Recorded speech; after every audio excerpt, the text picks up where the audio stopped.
Atlanta Motor Speedway over the years has gone through several iterations. First, it started off as a regular oval, then got modified to a quad oval, and in its most recent incarnation, it's been modified. The straights have been widened just a little bit. The banking has been upped a little bit, and brand new, spanking new pavement played across this racetrack to increase the speeds and effectively make it a super speedway. We saw some fantastic racing last night in the next-gen cars, and we can expect something very similar here tonight with the Truck Series. Hi, my name is Finny Kuna, here with Connor Horn and Hunter Sleppy, here for the Truck Series, bringing you action here from Round 6 at Atlanta. Guys, glad to have you as always, Connor.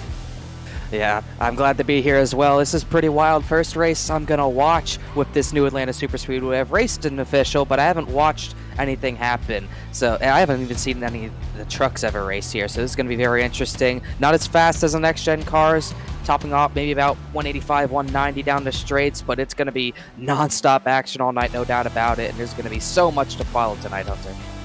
I'll say you mentioned you haven't seen trucks race here. I haven't seen trucks race ever here in area. I've been fortunate to call the ARCA series back in season 1, Cup series, the Launch Box series. I've never called a truck race, so tonight is my first truck race. I'm glad to check that off the box. But last night we had the Cup cars here, and it was tame for the most part. A lot of side-by-side action. It got really dicey when they went 3 wide, but towards the end, started to become more of a caution fest. Cautions breeding cautions. Had a massive wreck at the end heading into turn 1. Which I kind of figured on the last lap, if the race would go green to the finish, turn 1 would be the move to make, as they are piling up big time over there in turn 1 from the aerial shot. But I'm really excited to see what these trucks can do. Never been able to watch a truck race before until now, so I'm really looking forward to this, Finian. Yeah, indeed. And right here, we'll pull up the point standings coming into tonight. Oop, that's not looking correct. Hang on 1 second. I'm going to update that real quick. Previous week. Yeah, no, I could have sworn I updated it. I guess it didn't go through. Hang on, we can fix this right here. Give me 1 second. There we go. That's up to date right now. After round 5 of 17, Ryan Hart, Jordan Hurley, James Kelly, Matt Bell, and Travis Beckner all locked in. That's the big thing, too. We've had a different winner all 5 races this season, so a lot of guys have already punched in their ticket. That means, though, there are a lot fewer spots left for these guys to lock themselves in, and I can imagine some of these guys maybe getting a little bit nervous with that. And it's going to be even potentially more wild. We're at a super speedway like track. Anything can happen. Anyone can win, especially at a track like this type. So it's not even the favorites like Travis Beckner, David Weishart. You obviously have to look for them to be at the front of the field, but the guys lower down in points like Tommy Ryan, Paul Irvin, those guys who need points and potentially wins, this is potentially their shot tonight. Yeah, looking at Cameron Hearn over there, 14th in points, 12 points out. Nearly got the win last week at Gateway. Travis Beckner stole that, but Brad Slaughter led the most laps in the race at 41. He's sitting there 8th in the points with a 19-point cushion, but I'm really eyeing up Garrett Grant here in the 5. He really does well on these super speedways and really has a good feel for the truck. A bit of a slow start to the season, but I'm looking for Garrett Grant to make his mark here tonight at Atlanta. Yeah, take a look quickly at the team points, if I can just update that in 1 quick second. That's what happens when...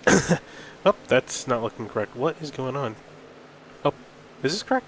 Nope, that's still not correct. No. What is going on? Hang on. Getting to the bottom of this. I downloaded them right before we went live.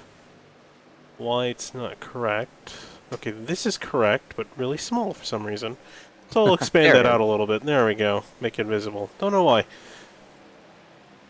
There we go. Taking a look at the truck team standings. Jacob Bell Racing, David Weishart, IRLC Motorsports, your top 3. And Jacob Bell Racing starting to eke out a little bit of a lead.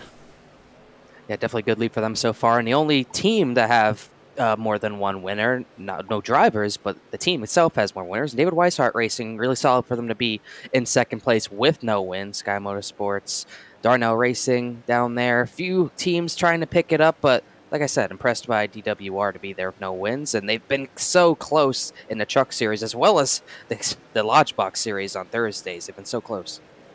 Yeah, I mentioned it. Cameron Hearn second last week at Gateway, looking to continue that strong run. Brad Slaughter actually led the most laps in that race, and throughout the whole season, Colin Fambro, another driver for David Weishart Racing, he's led the most laps so far in this current season at 111. There's a lot of drivers who've led a lot of laps, but Fambro's at the top of that list for laps led, so maybe David Weishart Racing can get a win here tonight.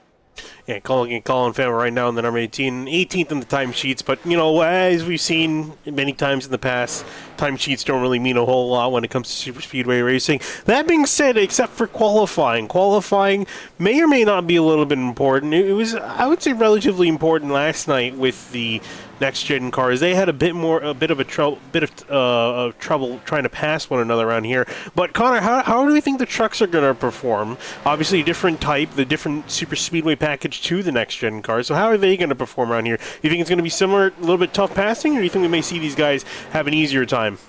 I think it's going to be tough for the most part. This isn't like a Daytona or Talladega. You got 3 to 4 lanes at those tracks. Here, you really only have 2. It's tough to get 3 lanes going here. Yes, you have all those lanes on the front straightaway, but half of them are rendered illegal, I believe, with the rule. I'd assume there's a rule. I don't know. Yes, there is. 100%, but you're not going to be able to use all that room down there, and it gets skinny into turn number 1. Look how wide. Look how much room you have on this front straightaway. It gets so skinny into turn 1, so you really don't have anything in the turns to go 3 wide. If you pinch really hard, you can make it work, but that's the only way to go 2 wide very cleanly. 3 wide's not going to happen much. Passing's going to be a little bit tough. Everyone's going to be bunched up. You're not going to see the big runs that you saw in the Cup Series last night. So as far as, I guess, super speedways go, this would be the most important one to qualify at, Hunter. Indeed, we saw that last night. It seemed like track position was going to be key, and even at the very end when everybody from the back was making their way to the front, the first 2 finishers, Ricky Springer and Brandon Bowie, they started on the front row and they finished on the front row. They just swapped positions. Ricky Springer ended up winning the race, and Brandon Bowie led the most laps, as they are, well, that's not going to help. Yeah, I have a feeling we are going to see a lot of drivers sent to the infield care center tonight. If that were the next gen, that would be a concussion and a half. Only if you but hit rear. Looking back at last night, track position is going to be key for the most part, but even then, some drivers made their way from the back to the front. Travis Beckner took home a podium after starting 30th, and Dwayne Culberson started dead last and worked his way up to 6th. Shane Abbey started 40th and finished 7th last night. Tyler Nichols, 42nd, and still came home with a top 10. So it's definitely possible to make your way from the back to the front, but if you're qualified up in that first row or so, then you're going to be pretty much set for the beginning of the race. However, things can change towards the very end. Yeah, and also an interesting thing, too, is that qualifying is going to matter a little bit here. We have 44 trucks lined up or in the server at the moment, so someone's going to be going home empty-handed at the end of qualifying. Just going to have to wait and find out who that is going to be. Ooh, we see another wreck, big wreck from the 44. Really going to have to watch out for those. It's going to be a little bit different challenge. Some guys from the Cup Series, they might not be ready for how different the trucks are. The bumping is going to be a little bit different. These truck bumpers really don't line up the best on iRacing, so you got to be careful when you try to give someone a bump job. If you hit them too hard, you're going to start something huge.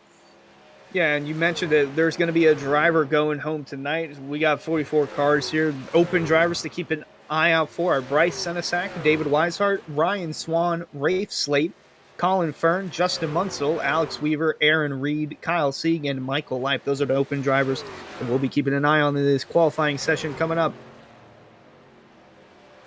Yeah, qualifying coming to an end, or practice coming to an end, qualifying just about to begin shortly in about 40 seconds time. Not a whole lot of drivers out on the track. There's not a whole much you can really practice for by yourself. What's actually, correction to that, definitely we don't want to practice pit lane entry at some point. We saw green flag pit stops last night, and a lot of drivers got black flags, and were never really able to quite recover from that. We'll take a look here. We're right on board with Cochran.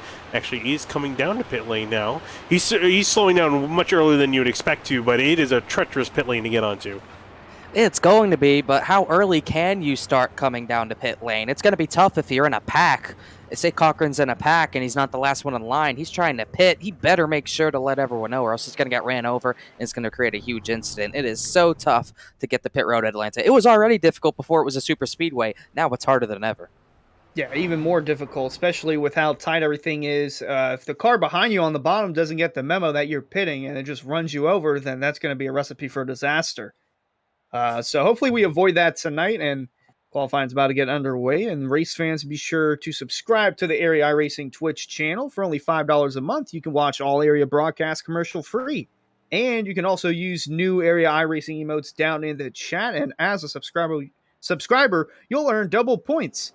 that you can use to redeem for free merchandise, which, by the way, I checked it. I'm leading in the standings. So if you wanna dethrone me, you gotta use your channel points down in the Twitch chat for the poll question. We'll get that up in just a moment.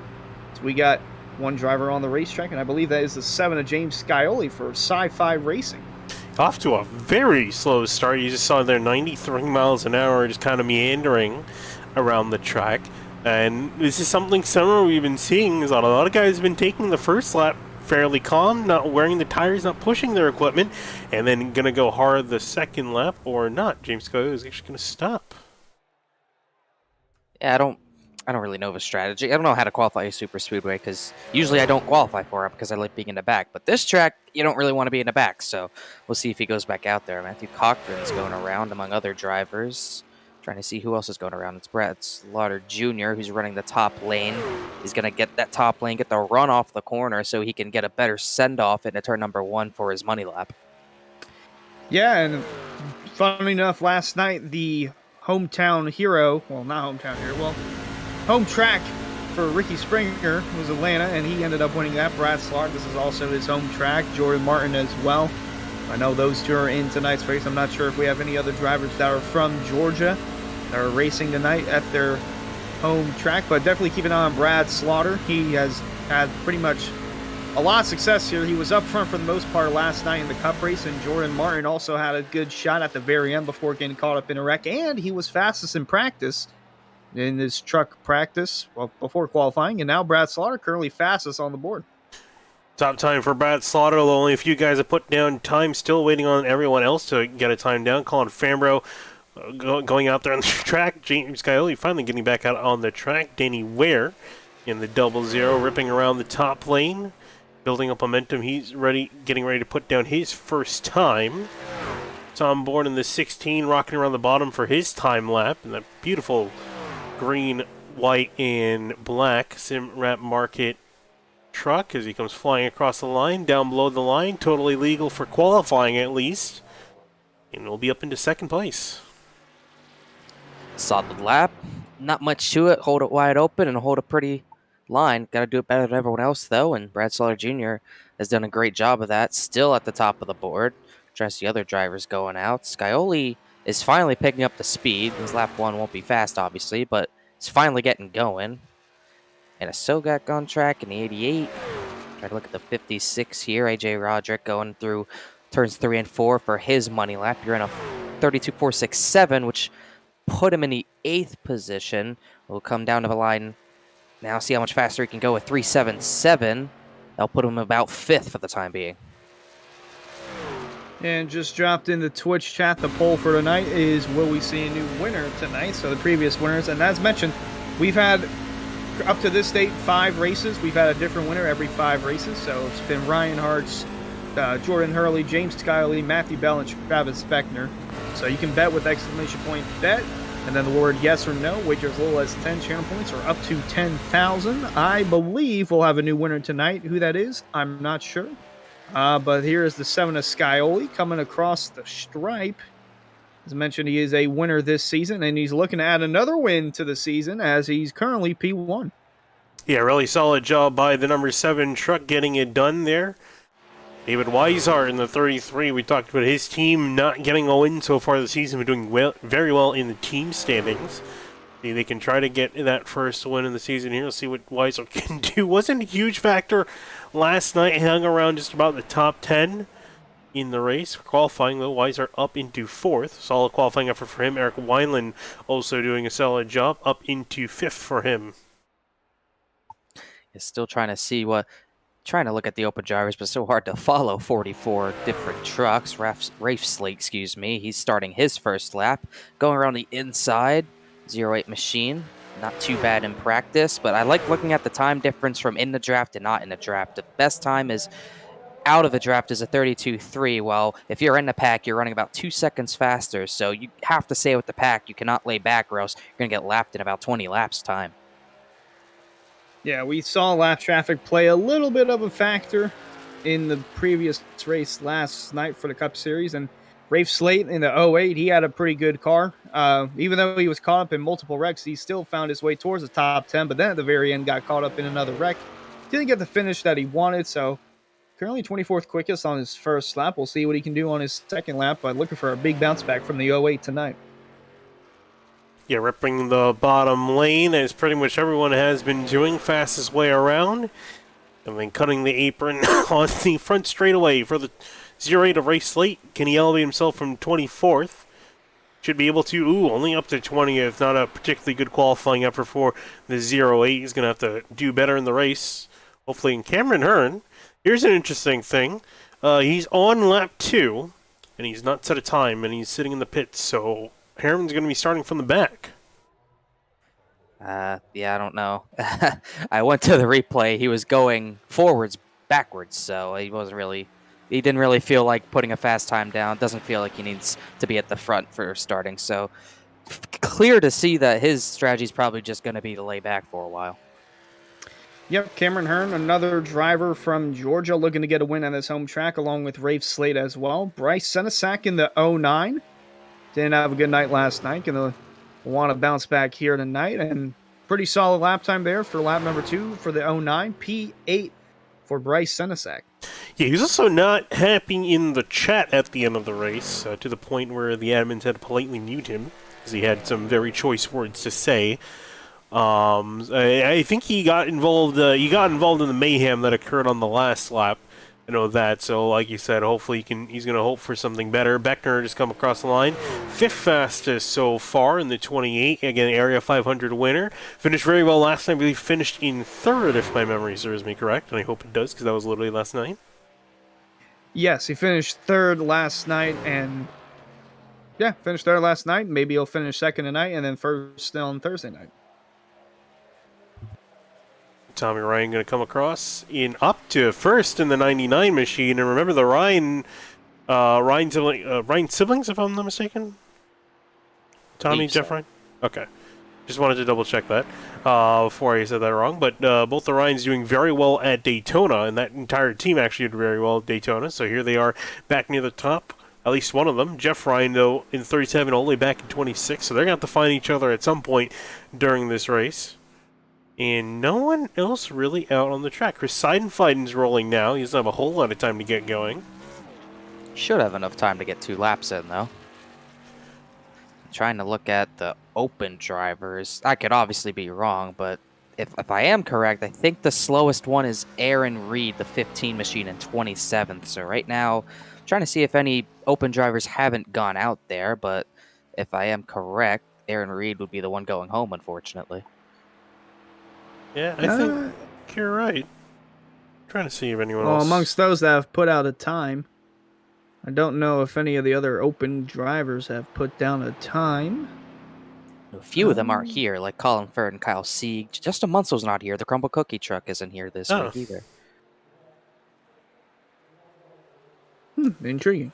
Senesac, Weishart, Swan, Rafe Slate is just above the 15. So I see Michael Leip. I think he's just above Slate as well. So I think the 15 is unfortunately the one going out. Seidenfaden finally getting up to speed here to get a good run out of 4 for his second lap. He will have enough time to get this done. Yeah, it was taking it very leisurely on the opening lap, and now speeding up to start his flying lap, where he's currently technically on a flying lap. This will be his second lap and the main lap he'll be going for. So he gets up to speed. Christopher Tate in the 6 has rolled out. Don't think he's going to have enough time to get an effective time in, so we'll keep an eye on Seidenfeiden. Yeah, Tate got out. He's only going to get to the line to start lap 2 of 20 seconds left. So, yeah, Seidenfaden's going to be the last one to put any sort of competitive time down as he rolls through right on that red and white line through 3 and 4, jumping off it a little bit. He's going to cut all the way past the Geico restart zone and stay down there. 32.397. That'll set him 18th on the grid for tonight, tied with Jacob Bell on time. Not too bad, not too bad. And qualifying is going to come to an end here. And we'll let the admin sort out who's officially going to be the driver going home here. They try to sort that out.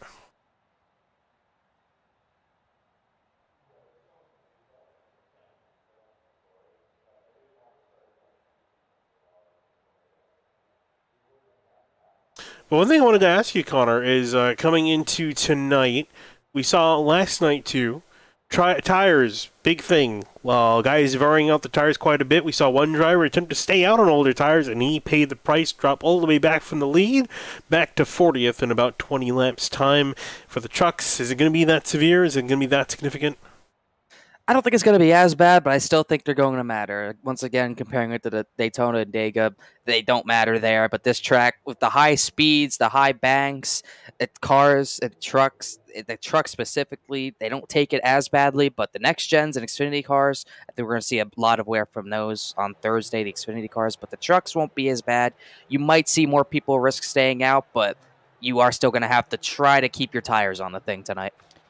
Oh, we saw that last night. Jonathan Cogswell stayed out and just dropped like a rock. So tire wear going to be a concern tonight. Well, that was for the next gen car. I'm not sure if that'll do the same for the trucks, but going off of last night, you're going to want fresh tires because no one is going to want to work with you on older tires. Yeah, it looks like we're getting some confirmation from the officials. The number 15 that is trying to find where he is on the board. Aaron Reed. He will be going home empty-handed, unfortunately. And even last night, too, we eliminated one driver. And unfortunately, tonight here, one singular driver. That's I think that sucks more than if there's a few drivers going away. If you're the only driver that isn't able to start a race, I think that hurts a little bit more. Yeah, we're going to rub more salt in the wound, Finian. Good job. I'm just saying. The more unfortunate part is that he did. It's not like he was the absolute slowest. He had people go slower than him, like Ryan Hartz, for example, Matthew Cochran, Logan Hartman. He qualified better than people, but the benefit of having a charter for those four is that they're able to be locked in almost no matter what, and Aaron Reed, unfortunately, doesn't have that luxury. So it wasn't for a lack of being the slowest, but just not enough for him. Back in my day, which is 2013, 2014 on iRacing. Yes, I've been on this service for that long. I missed also a few races too. I was just that slow. I'm honestly still that slow, if I'm being perfectly honest. But yeah, I know how it feels to you get in qualifying, do your best effort. That's when the league they had qualifying on a separate day before the race, because there were so many guys trying to race in, and unfortunately I was one of the few going home more often than not. And I got lucky in the events where there were less guys signing up for, and there were less spots for me to lose out on. But qualifying is over, and the grid is set, and let's get down to your Roasted Gems starting lineup. And fans, be sure to visit Roasted Gems Coffee for some of the finest coffee from all over the world. Use discount code AREA iRacing for 10% off your order at roastedgems.com. Let's start off with your grid because it's a very large one. Starting on pole, it's Tommy Ryan with James Kiley in 7 rolling off in second place. Great qualifying run for the 8-8 of Justin Anna Sogak, and third alongside him, one of the favorites to win tonight, Brad Slaughter Jr. in fourth. Moving on to fifth, it's going to be David Wise in the 33rd. Travis Beckner, 28 truck in sixth. Nearly identical times for row number 4, Eric Weiland and Tom Bourne share that row. Moving back to 9th, 0-1, Dwight Beverly in the inside lane. Paul Irvin in the 48 in 10th. One of the open drivers making the field tonight, Bryce Senesac in a 0-9 alongside Carter Coopman in number 12 position. AJ Roderick's going to be in the 13th and the 56th. Nathan Lath Hicks in the 53 and 14th. Tyler Hallman in the 42 starts 15th. Alongside him, Jordan D. Martin at 16th. Back in 17th and 77, Jacob Bell's going to be inside. Chris Seidenfein in the 45 going to be rolling off in 18th. Beautiful 18 truck. Colin Fambro starts in 19th. Alongside him, another open driver making the field, Ryan Swan in 20th.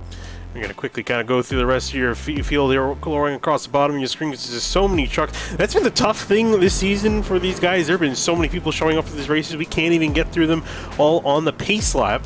But it's a very good problem to have because there is so much competition, so much action going on here for these guys. And then on your last row, Jordan Hurley, Jeff Noe in 40. Oh, actually, sorry, there's a few more guys. Jane Litzenberger, Josh Taylor, James Coe, Charles Canita. That's going to be rounding out your grid. We got 43 trucks ready to go here at Atlanta. Pace truck is in. Field in control, the 99, Tommy Ryan, leading them very slowly on down. And there he goes off and away. We are green here at Atlanta.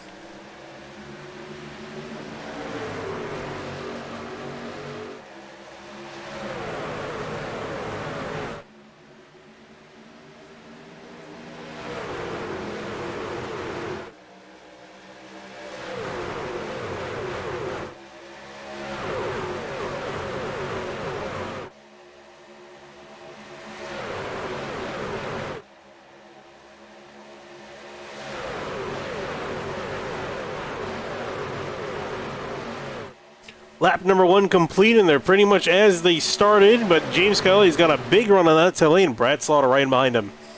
Yeah, that outside lane's almost sort of preferred at Atlanta because the turns are so tight, you really can't gain that ground really back quickly on the bottom, and it seems like everyone wants to jump to the top, and you get the momentum rolling there, especially at a turn 4. That top line gets big runs, and if they can pinch like the 7 of Skyoli's doing right now, it makes that bottom line much harder. It makes it much harder for them to get that track position back, as Tommy Ryan, the pole sitter, is not even going to lead any of the first 2 laps.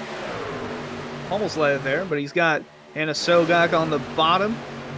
The Alaskan Assassin pushing him from behind. It's 2x2 throughout the rest of the field, and compared to last night, this is a better start because last night some of the drivers didn't even make it to the green flag and already had a wreck.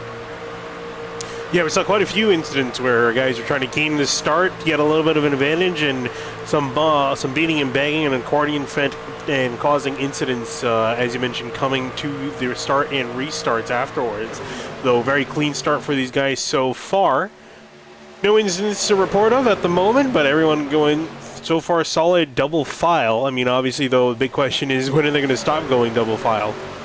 I don't think they're going to. The pack as tight as this, you really don't want to go single file, or else the stack ups will be just even worse at a track like this, which is obviously smaller than a mile and a half super speedway. I don't think single file is a good idea, but we did almost have stack ups at the back of that initial start, but everything all good as everyone's 2x2. Obviously, not surprising. No one's risking going 3 here early on. They're only going to stop going double file when the caution comes out. Then they'll have to go single file unless they decide to go double file and do that. He's just getting out of here. I think Anasogak wanted out. Yeah, we saw that last night with Jacob Bell. He got all the way up to leading on the inside lane and said, all right, that's it. And then he just dropped to the back. So it looks like Anasogak playing it safe early on. Yeah, I was going to say, I was trying to click on his name as he was dropping down the order, but he was getting passed by so many cars, couldn't quite click on him. You can see there going 40th, 41st, 42nd, and not quite 43rd, and wait for it, there it is, dead last in 43rd, so he's going to have spend some time hanging out here. Eric Wineland looks like he's going to join him. Yep, he's going to go to the back as well. It's so tightly packed 2x2. The littlest contact is going to cause a huge one with how stacked up they are. So I don't blame him for going back there. I wouldn't want to be up there either. As you can see, it is getting maybe a little bit more orderly at the front. Only 3 trucks left on it outside. As soon as Tommy Ryan jumped up there, everyone else went away from him. No one's working with the 99 tonight, as now I believe that's David Weishart leading the bottom. He inches out to the lead out of 2. Couple laps ago, it was the opposite. There were only 4 trucks leaning on the bottom and a big gap. Now accordion effect back there. Whoa. That was a Bryce Sensak in the 09 that had a big accordion effect there on the bottom. The car in front of him, I believe that's Laith Hicks in the 53. Yikes. An accordion effect going into turn 3 with all that gap there. Yeah, we're talking about Bryce Sensak again, trying to recover from a not so good finish last night in the Cup Series, so trying to recover from that. Running well so far, but as you mentioned there, just a little bit of a hiccup. Ooh, and I thought I saw some smoke in the background. Might be seeing things. I think I'm just seeing things. I think it might have been just an internet flash by someone. Look at the damage. There is some front bumper damage on the 09 of Senesak. You don't really want that, because if you're pushing, the temps are going to go up, and his temps are going to go up higher than anyone else's because of having that damage. So something he's going to have to look for. It's a pretty mangled front end. Especially at a super speedway, then when everything is all aerodynamic dependent. Well, it's got to rely somewhat on horsepower, but for the most part, you need to have perfect aerodynamics, and the slightest bit of damage can affect the race car. You definitely don't want to beat up your equipment too early, because you're definitely going to need as much as you can get later on in the next gens. We saw some guys actually with some pretty banged up cars were near the front towards the end of the race. That being said, though, once you get into clean air, that's when you really start to suffer. So that's kind of the big question in the air, but you definitely don't want to damage the engine most of all, because that's the thing giving you the power, and you're going to need a whole lot of that here, because otherwise you're going to be off the pace and potentially lose the pack.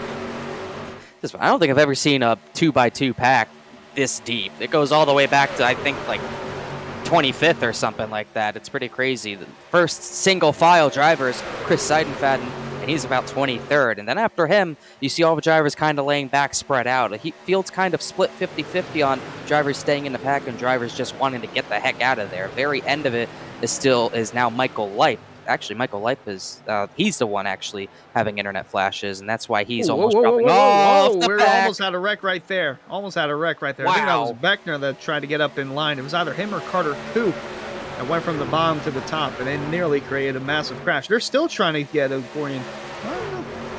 That was right Beckner. behind there. It was Beckner.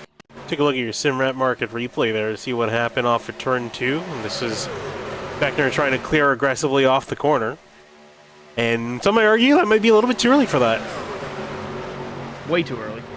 Seidenfaden almost spun off a turn 4 all on his own by hitting the apron. He was able to save it and not even lose much time, but getting a little antsy some of these drivers are.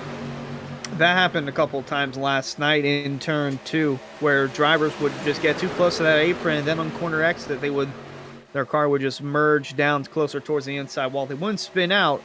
There were quite a bit of times where it seemed like a big one was going to happen, but somehow everyone saved it.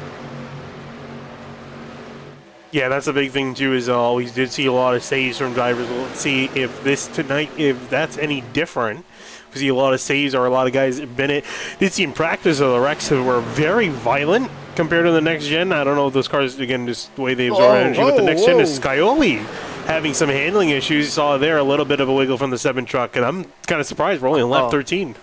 These guys better be careful. This is not going to be like the Cup race at all. If we get one incident like that from a front runner, like Scioli in 4th doing that, it is going to take out half the field, and that's not even exaggerating. Half the field in this pack will be wiped out if someone like Scioli or someone else cannot hang on to their machine. That was a huge slide. It might not have looked big, but that was a huge save for the 7, as turn 3 and 4 is a bit of a trouble spot here. If there's anything that watching trucks in real life has taught me, is that they are always on edge and they're always loose. And almost saw that again there. I think it was the 5th car on the bottom lane. Don't know if that was, that was Latix. So the 5th car on the inside line got really squirrely there in the quad oval. That might be Latix in the 53. Started in 14th up into 9th, so a little bit of forward progress for the 53 truck. Like I said, though, some guys' looks, or at least it seems like they might be starting to have some handling issues. And that's, again, like, as we mentioned, though, big wreck can potentially happen. And also we were talking about before we went live with the pit road entry here, and these guys, you know, they're not going to want to pit. I see the 53 getting loose yet again. Second time. This is not what you want to see this early in a run, only lap 16, and got a lot of the drivers in the lead pack already getting squirrely. But about the green flag pit stops, Scioli got loose again. Paul Irvin had a little bit of a slide. This is brewing for disaster. But as far as pit stops go, you almost want to pit on your own. Super speedways usually want to pit with a pack, but this track is maybe small enough as far as the super speedway goes where you're probably better off pitting on your own instead of getting chucked up by a big pack. Irvin's up the track. Whoa. Oh, they're getting tight. This is not going to end well the way it's going. No, it's not. Saw the 52 hit the apron there for a second, get loose. Then the 28 was checking up, and the 53 almost hit doored the 0-1. The 53 has had quite a few incidents so far, and now he's going to go to the outside. I'm not sure how that's going to work if he's battling a loose handling truck. As mentioned, he's had a couple of close calls here tonight, and he's had a bit of a fender bender with the 09 of Senesac, who's now looking to fill in that gap as starting to get a little more spaced out here, but that'll be closed back in a couple of laps or so. You're starting to see the back of the field a little bit more separated out, seeing some guys back here. Oh, Carter Coop's really struggling. Oh my goodness, he's sideways. And now you see the gap that's created on that bottom from the looseness of the 52 of Coop. Whoa! Whoa, kind of close with Travis Beckner again. Oh my goodness. Yeah, you're right. When they're going to wreck, it's going to be massive, especially if it's in the middle of a corner. There's not going to be much room to go for any of these guys. Oh, you got to be careful if you're Carter Coop. If he's getting this sideways, it might be best to just back out, find a way out. But is that Senesac? Senesac. Whoa, Here we go. 16! Spinning out. Thorn around in the quad oval. Going to take a trip through the grass. Watch the rejoin. It's going to be pretty safe to get back on track, but he'll definitely almost certainly lose the pack here. I'll say it happened up front. Yeah, we'll take a look at our SimRat market replay. I couldn't tell if that was Bourne or Senesac. It was a bright green truck, but just gets loose in the turn 3 and Just carrying, and then that transition from the banking, the apron, and then he just mows the grass. I'm sure the lawnscapers are going to thank him for that and doing their job. As he joins back in the field all the way dead last in 43rd. At least the truck is relatively in one piece. You see some right side damage, I think, from going over the grass. Some little bit of damage to the bodywork, but for the most part, I think he's okay. Oh, 48, big wiggle. Oh. Paul Irvin. Yeah, he's seeing things get spread out because I think people see what's happening and they don't really want to be driving as hard because they can feel the tires really not doing as well as they maybe anticipated them doing as far as getting sideways. So, big slide. That was a Dwight Beverly, I think. He's still trying to collect it up there. He's in the wall, coming down on Senesac. Now they're 3 wide, cars below the red line. This is going to be tight, the first 3 wide action of the night. I said in the Cup race, this is like watching an ARCA race. As soon as they go 3 wide, it's like, oh my gosh, they don't go 3 wide often. But that's kind of similar to what we saw last night. A couple of drivers would be close to making contact, would make contact, get in the wall, get out of the wall, get in a 3 wide pickle. Somehow they would all save it and keep going, kind of like what we just saw there. Yeah, and running aboard Bryce Senezak here as you start to see the handling get more and more away from some of these drivers here. Also hearing some off throttle times. So I think some guys having to back out of the gas to make sure, for the handling wise, and I think also just having a bit more time keeping the speed up and getting these cars off the corners. I think start to see more off throttle time. You're starting to see the pack in general separate out a little bit more than the first few laps.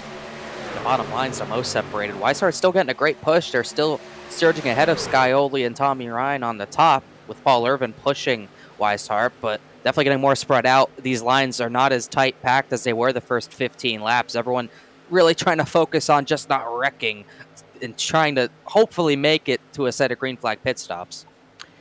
And look at that silver truck there. Slaughter trying to make it 3 wide. He's trying to get up towards the front. That's where he was for the most part in the Cup race last night. Hanging tough on that outside line, but the bottom still going strong with Weishart and Swervin' Irvin leading the way.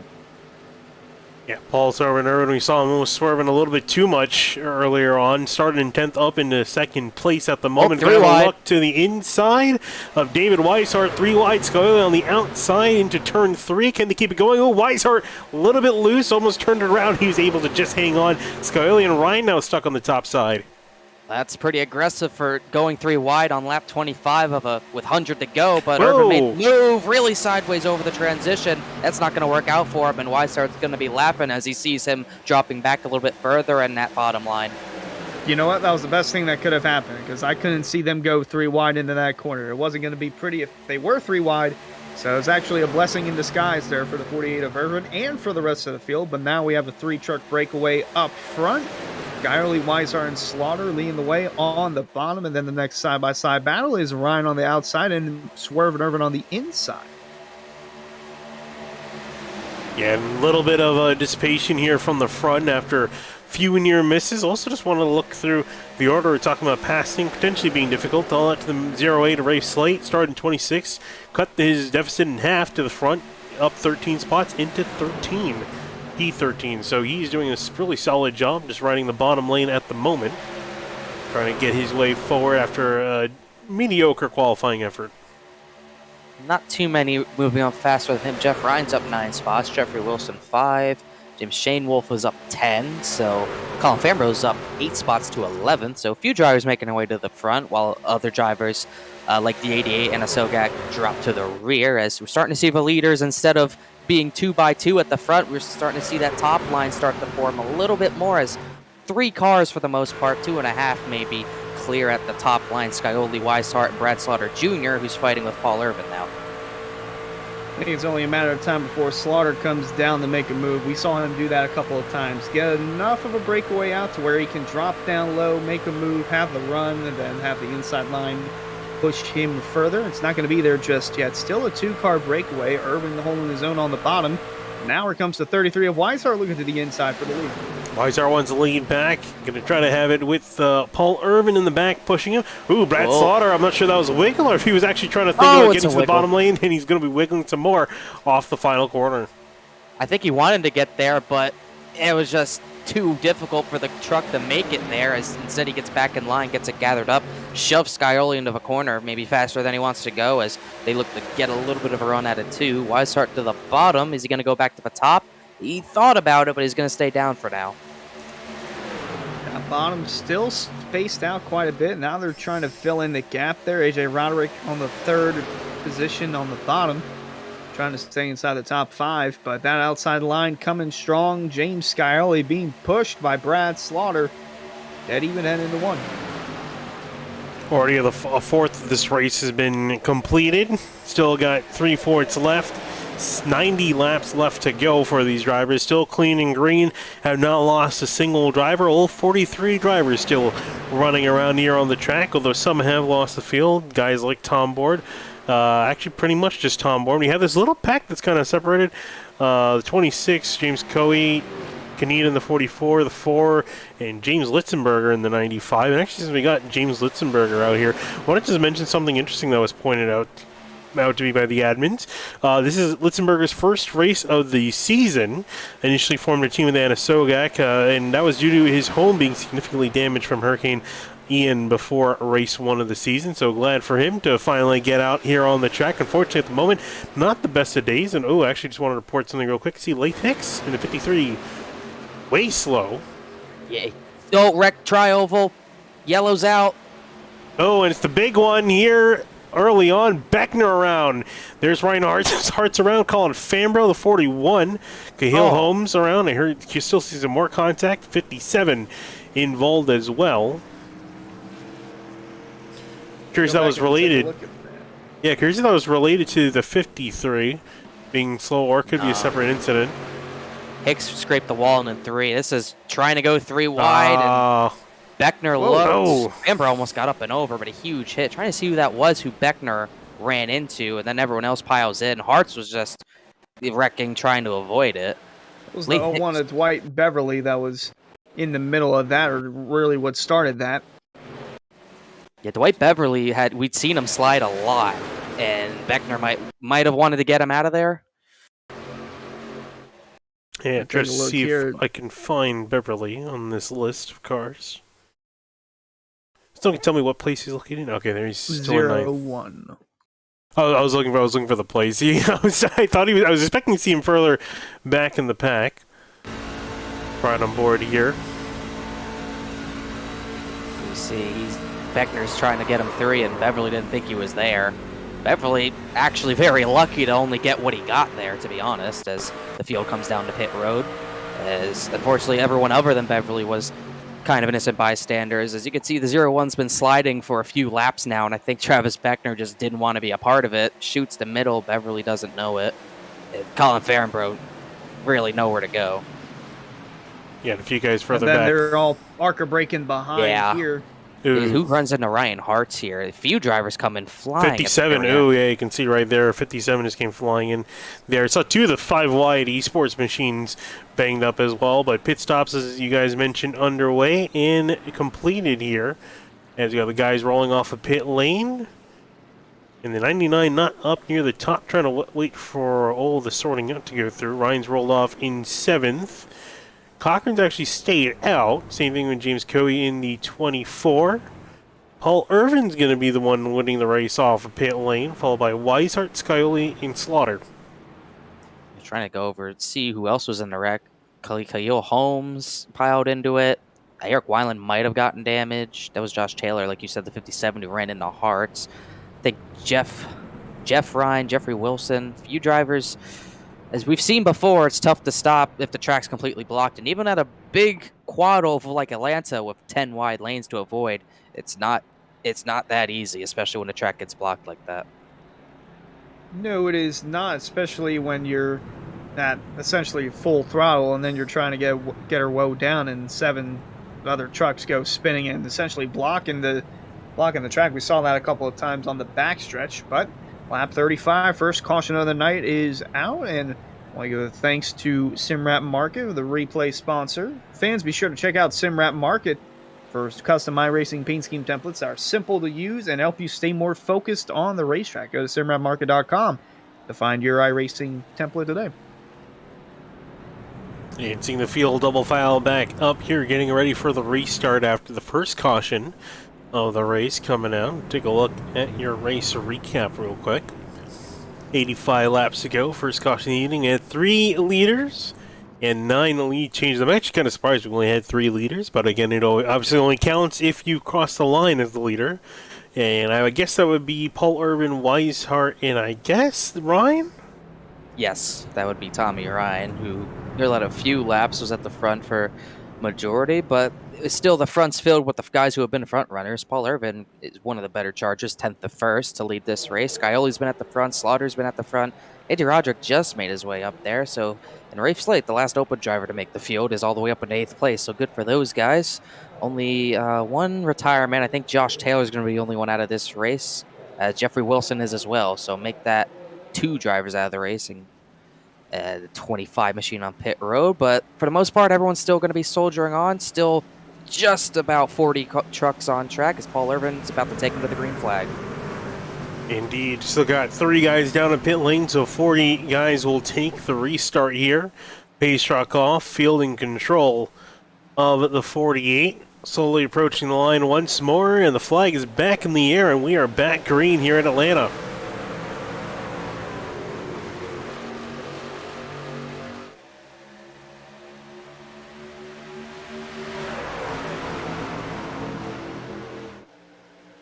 Solid start for the guys on the inside lane, not so much for the outside. A lot of dissipation in the outside lane as you see Brad Slaughter and David Weishart trying to hook up and see if they can go somewhere. Trying to make it work, but only those 2 up there, trying to get help from the farther back front line. It's AJ Roderick who's trying to get up to them. Rafe Slate's up there, has right front damage though, so we'll see how that affects the 08 machine. Senesek on the bottom still has his front end damage from the checkup, but for the most part, everyone at the front with clean trucks ready to race again on new, fresh tires, which I'm sure they're happy they got. Oh, absolutely. You don't want to have old tires here, especially in a track like Atlanta, even though it's a new pavement. Don't want to have old tires at all, like we saw Monday night. Well, actually, last night. If you had old tires and you stayed out, no one wanted to go with you because you were slow, essentially.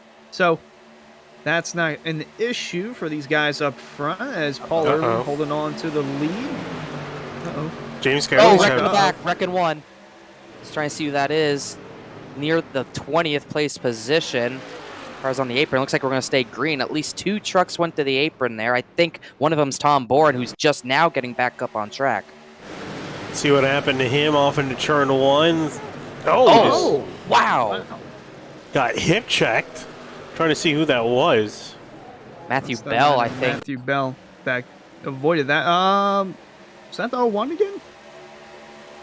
Or is that Lath Hicks? I think that was Hicks. No, it was 51. No, it's the 51 truck. That is, I'm going to go ahead and say that's Logan Hartman, and it is. Yep.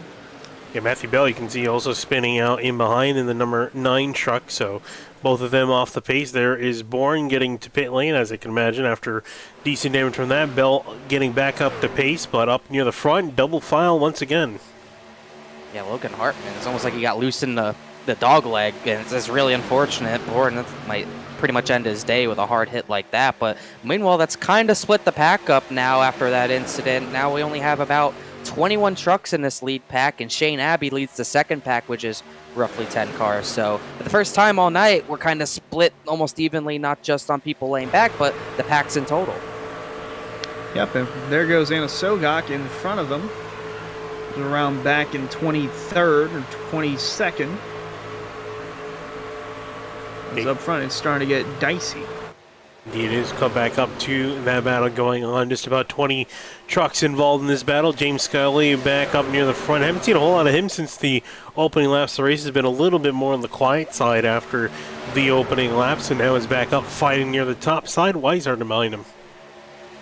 Yeah, trying to make it work. We'll see this for the next 10 to 15 laps, just 2 by 2 locked in place until the tires start to take their toll on these drivers and they kind of have to spread out. So this will be what we see, and if this is the type of racing we see at the end of a race, buckle up because it's going to be wild. But if we get the tires to wear as we get to the end of a race, if we see worn tires at the finish, you still have to buckle up because it's probably going to be even more wild than this somehow. Skyler got the edge for the moment. The 33 of David Weishart trying to push him on through, but the 99 of Ryan, Tommy Ryan that is, still keeping his own to Swerve and Irvin, as it looks like we're going to have a lap truck in the next handful of laps or so. Matthew Cochran in the 4. That's who that is. We'll see how these guys navigate them. It's the first one of the night for them. He's coming up on them they're coming up on him pretty quickly. Damaged truck the number 4, so he's going to be off the pace.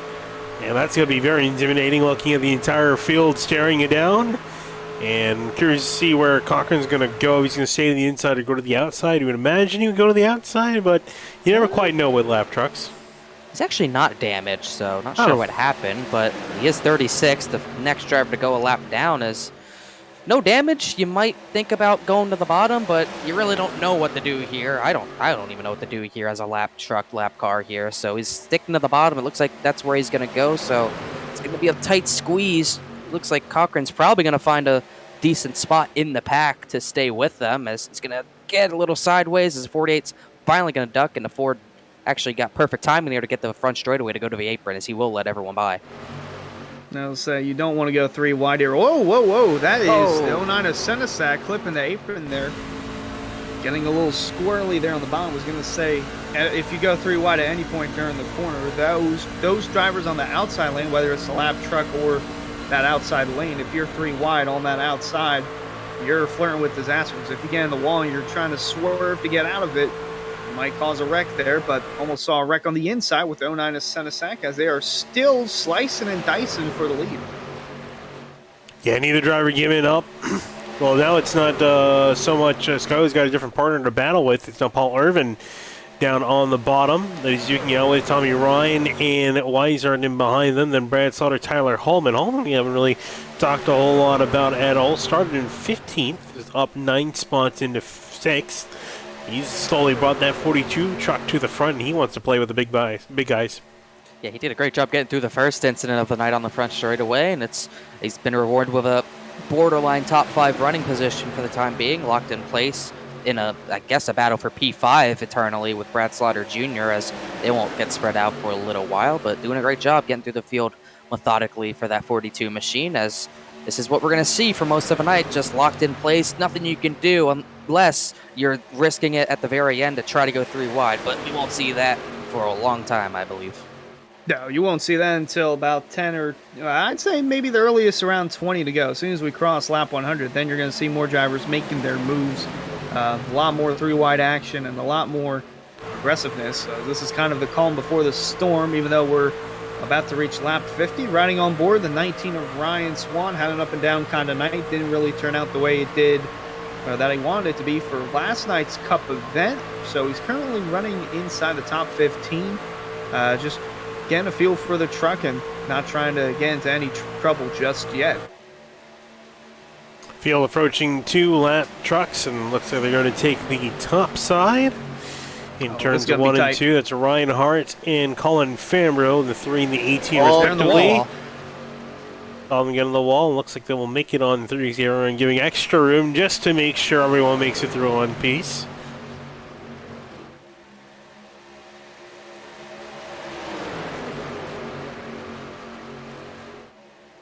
Oh, and is that Cameron Hearn I see looking to the outside 3 wide? Yep. Oh, he's going to back out of it. Thinks better of it. Really nothing to do there, but I think he wants to get a little bit more track position, maybe a little bit antsy. Even at lap 50 still wants to get a little bit more. I don't think he wants to be behind Ryan Swan for much longer. Yeah, Cameron Hearn has always wanted to experiment new things. If you could recall from Season 2 Bristol Dirt in the Cup Series, he wall rode on the last lap to get the win, but was deemed an illegal move, so he ended up not getting the win. So he did the Ross Chastain before Ross Chastain made it cool. But Cameron Hearn is one of those drivers that will do anything and everything trying to get towards the front. And you almost saw that right there, 3 wide, but he's going to settle back in the 15th for now. Field slowly moving their way on through. I was also looking at the lap times for that second chasing pack. It's weird, at times they've been looking pretty good, and at other times they've not been looking good. The gap's been stabilized at around just under 8 seconds, and they actually have not made up a lot of ground. So I'm curious what they're going to have to do. Again, that pack's been led by James Litzenberger. I actually wanted to see what happens here with the lap truck that's pointing to the inside. I think the 24. James Coey. Playing it smart. Yeah, appreciate guys getting out of the way. I know there's many times Team Lappers just decide to stay on the inside lane and let everyone else work around, and that's ended as well as you think it does. Yeah, pretty much.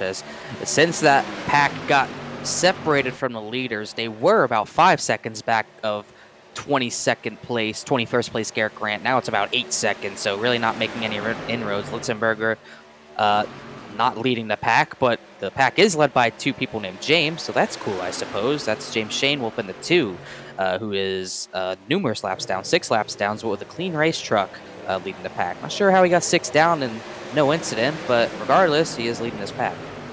Well, he did say, we talked before the pre-race, that he had a little computer issue where essentially his dog kind of knocked off his setup, so he's had to mess with that. I'm not sure how, but you would expect a cat to do that, but a dog, I guess, messed up his setup somehow, so he's been trying to work that through, so would explain why he's multiple laps down, even though he's got a clean truck. And speaking of clean trucks, these trucks are still clean, battling for the lead. Irvin on the bottom, Skyling on the outside, a lap car that they are approaching. This could get dicey. Could get dicey here. I mean, really, you're just talking about it because Daytona and Talladega is not as dicey. Daytona a little bit dicey, Talladega not so much, definitely wide enough. But here, the way these guys come out the corner, especially when the tires start to wear, it can get really dicey when they start to check up. At least it's the number 6, Christopher Tate. He's going to be almost into the wall, just trying to let everyone go on through. Sorry, 32nd is currently running in 32nd. He's running 1 lap down. It's actually the first truck a lap down now. We'll see how long that lasts. Next truck to get lapped, actually be Cochran again, so he's just giving up track position just to let people by, but in reality, the leaders are not going to get to him for at least a few more laps. That second pack's really struggling right now, trying to stay single file, but stuck behind a 2 machine who's really not going fast. I think the 88 wants to get by him, so got to be careful in those situations. Yep, here's the conga line in the back. Kind of out of harm's way. Just chilling, vibing, having a good time as we're a few laps away from halfway in tonight's Bring Back the Old Atlanta 180. There it is. Bring Back Old Atlanta 180. This new one's interesting enough, but for real life, I am not a fan of it. I miss Old Atlanta. Or at least I wish that they could have just run the cars without the Super Speedway setup just to see what it would have been like, but nonetheless, we have the Super Speedway style racing that we are seeing tonight. Had it last night in the Cup Series. We'll have it Thursday night for the Lodge Box Series. It'll be interesting to see how that plays out. But we still have 60 laps left here tonight. And Scioli and Irvin still leading both lanes, inside and outside. Yeah, it's one of those things where I just looking at it and like, why couldn't you do this to Texas? Because Texas sucks. So I just don't see why they couldn't just have done all these modifications to Texas. That would make Texas a lot more notable and memorable. I just kind of wish they kept Atlanta's characteristics. It was so abusive on the tires and was really a driver's track. Kind of lost a little bit of that magic with this repave, in my opinion. It's at least providing us pretty good entertainment on iRacing. I don't think the races in real life were the best, but this is good entertainment. You can't get much better than 2x2. 10 rows deep, as that's what we got right now, and really not even much movement. That being said, it's still great racing, but no movement as far as positions go. Scioli and Irvin can't get knocked off the front of these rows. Still tight, still 2x2. Haven't talked too much tonight about Jacob Bell in the 77. Currently 7th, go figure. On the 4th truck on that bottom line, he stayed quiet for the most part, and that's a good thing because he's slowly migrated towards the front of the field. Starts 17th up to 7th, so there's always a 7 in there somewhere. Now he's trying to put a 6 in front of that as he's looking to get around Slaughter. Irvin sideways in front of the field. He's able to gather it. Wow, everyone checked up for him. Got very sideways, and now they're 3 wide trying to get around him. That's going to spread out this pack a little bit more than they want. Really tight 3 wide. That could have been bad. Irvin finally gets to a spot where he can kind of rest, but he got really sideways. That can happen sometimes. You're getting pushed into a corner. If someone's too close to your bumper, it'll get you sideways. Let's see what happens. Tommy's right there. Yeah, Irvin gets sideways right there, and you can't overstate or understate how good of a job Tommy Ryan did there to not get into the back of the 48. You want to just kind of ride on board and behind the 99, see how much he had to let off. Whoa, did a great job of just avoiding the 48. He did everything he possibly could. And those props to the guys that were in behind on the inside lane because they gave enough room to make sure everyone had room to slow down. And now they're struggling to get back up to speed here. Whoa. Wow. Irvin wants to go back up there. I'll say, they don't call him Swerving Irvin for nothing. And we saw this a couple of times last night where it seemed like, and oddly enough, it's the driver leading the outside right now, Brad Slaughter. He would be put in a 3-wide pickle, would drop a few spots, but then in a couple laps, he'd somehow be back in the lead. Yeah, we're starting to see the field, sorry, Jesus, brain couldn't find the right word there. Field starting to bundle back up together again, some lap trucks further up the road. Oh, a bunch of them. There's a lot of them. Oh, and the 51 is struggling. I think still dealing with some damage from earlier on. And this can get interesting real quick here. Oh, gosh. Logan Hartman's still in the middle. Watch out. Be careful, guys. That was extremely close. I think they're going to be able to get out of the way. Cochran's going to get out of the way again. Sideways, car on the apron. Yeah, they're wrecking. There they go. Jeff Ryan's in the wall. They keep it straight somehow. Wow. Ryan takes the hardest hit, but we stay green somehow, and this is really going to split the field. Again, I'm genuinely amazed at how some of these guys have really managed to avoid calamity. Like I said, we saw this multiple times last night, and you saw it right there. That was Hallman. Then, whoa. Woo, a lot of bumper car action, but no yellow.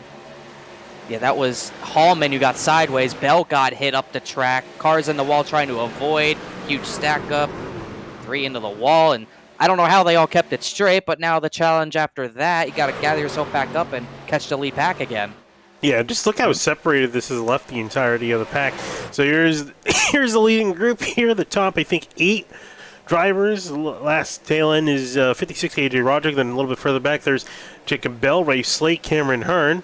A little bit further back from them is Beverly, Holman, Seidenfeld, and Martin, and a few others in that kind of the tail end of what used to be the leading pack. And I think some great news for the guys back here who have been really struggling to catch the leaders. They've dropped back 10 seconds overall now, and now they're catching tail end of the guys who had to back off.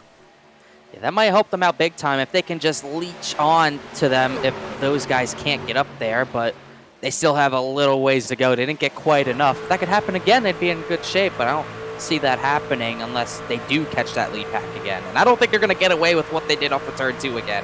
Oh, car in the wall. Hartman in the wall. Excuse me, not Hartman. Oh, Holman! It is Hartman. Oh, huge hit. Huge hit, caution out. 52. Carter Coop also spun around. Field racing on by still. As we have our second caution of the day. Let's take a look at your SimRap market replay to see what happened to him. And we saw that start with the 42, so we'll get some eyes on him. Yeah, I said Hartman. I meant Hallman. I don't know if there was contact or he just got sideways again, but that was, I think, Jordan Martin. Then huge hit. That was Dwight Beverly who had nowhere to go, and then Carter Coop also nowhere to go. Yeah, I'll have to go back and look at it. It was very close with him and the 11 and Jordan Martin. I don't think they made contact initially. Just sideways. Sideways for the 42, and then just loses it. Gets in, I believe, Seidenfeld, and then just loses it right there. We'll take a look and watch the hands in the 42. I thought he might have gotten a little bit of a shove there from the 11, but I think was just struggling. You're going to see him start to turn right there, a little bit wiggle, and there he goes. Into the wall. As once again, we don't have to we don't get to see what's going to happen on green flag pit stops. Everyone's going to be able to come down and get their second set of Goodyear Eagles now, as definitely not going to risk staying out this early. Maybe we might see it if we get a 15 to go yellow, but even that's going to be pretty tough. Ooh, Brad Slaughter Jr. almost missed his stall. I expect he did. Up. So, yeah, someone's not happy. Someone pulled out and really messed stuff up. I think that was Carter Coop pulling out of his stall. Weishart wasn't happy about it, but nonetheless, pit stops go on as Scioli's going to win the race. There's 2 trucks in the stall back there. I think they're sharing stalls, I believe. I don't think there's enough stalls for 43 trucks. Yeah, I guess it would have probably been, yeah, I guess that makes sense, right? Because I think all the older tracks were definitely able to do 43, 44 cars, and I think all the new tracks are set for 40 cars, being the new maximum limit for the Cup Series. So I guess some guys did have to share some stalls, but James Scioli going to be first truck out of pit lane. Paul Irvin, Weishart, Ryan Swan complete your top 5. It's funny to see that happen on iRacing because that used to happen in real life too. I believe at Dover in 06, Jimmy Johnson and the 4 car, the Morgan McClure car. I don't remember who was driving it, maybe Scott Wimmer, but they had to share a pit stall at Dover because Jimmy spun on his qualifying lap. Remember that great save? That was that pit lap. So he had so basically the 48 team had to pit the 4 team and the 48 team. So I believe that's the last time that's happened, but it's not completely uncommon in NASCAR's history. Well, we got 50 laps left here tonight in the Truck Series from Atlanta. Want to give a shout out to Rick's Hot Sauce. Fans, be sure to check out Rick's Hot Sauce for some of the best hot sauces made locally in South Florida. And be sure to follow the Rick's Hot Sauce Rookie of the Year battle in the Area Cup Series and see who will take home the $100 prize as the highest finishing rookie in the points standings. And getting ready for the restart here. Already got the field double filing up into turn 1. As we're just over halfway, take a look at your race recap so far. No, sorry, I thought this was our 3rd caution. It's kind of been weird. Only our 2nd caution. Second. Yes, Should have been 5th caution with the way these guys have been I think that's probably why I feel like we've had more cautions, because we probably, like you said, probably should have had 5, maybe even 6 cautions this race. But these guys have been doing their best to keep the show going. Even though trucks have been severely damaged, guys have been still going to make sure they can't bring that yellow out. We'll see how long we can go. If we can go to the end all the way without bringing another yellow out. 4 leaders, 18 lead changes. And a few casualties tonight. Number of drivers out of race. Cody Cotrayer, Josh Taylor, Jeffrey Wilson, Cahill Holmes, Tom Bourne, Travis Beckner, Ryan Hartz, I believe, is called it a night. So that's about 7 trucks out of a race. Jeff Ryan's on pit road. So that attrition rate's only going to pick up as we get deeper into this race and the intensity picks up. You didn't think it could get more intense? Yes, it will. You just wait and watch.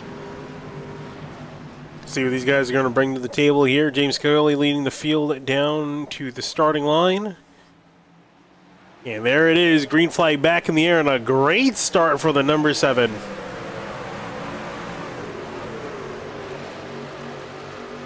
Great start for him and David Weishart. Paul Irvin still struggling to get up to speed.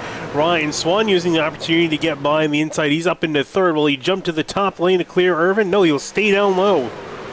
49 lap run to the end here. We'll see what the fuel situation is, but we might see people try to stretch it on fuel. I honestly don't know how far it can go, but we might have to just see here if we can get green to the end. But that's a tall task of how the race has been going and how the tires have been wearing. Look at the run the 48 of Irvin has now.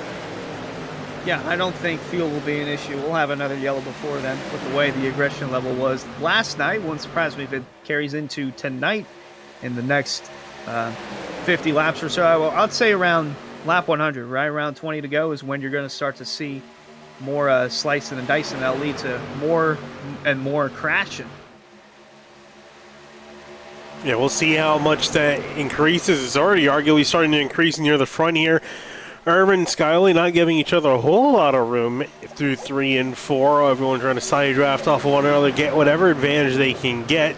Irvin going to be in the lead for just a second. Tommy Ryan trying to push that 48 up to the front. Even the 77 of Jacob Bell now starting to get a more aggressive 3rd car in the outside lane. Great push on the top lane that's going to let the 48 get to the front of the pack, as we'll see how long this lasts. We saw him lead the bottom line, but then got too squirrely to hold it and fell back. He gets the lead back here, but we'll see if he can hold it this time, because he's been one of those drivers who's been struggling with the tire wear and keeping the truck under him tonight. And as mentioned earlier, Jacob Bell's had a quiet night. He's now inside the top 5. 2nd truck on the outside line, pushing the 99 of Ryan. Seeing if they can get a little momentum push there and start to swing the momentum their way. For the moment, it's still Swerve and Irvin leading in the bottom with Scioli in pursuit. And then David Weishart in the 33 rounding out the top 5.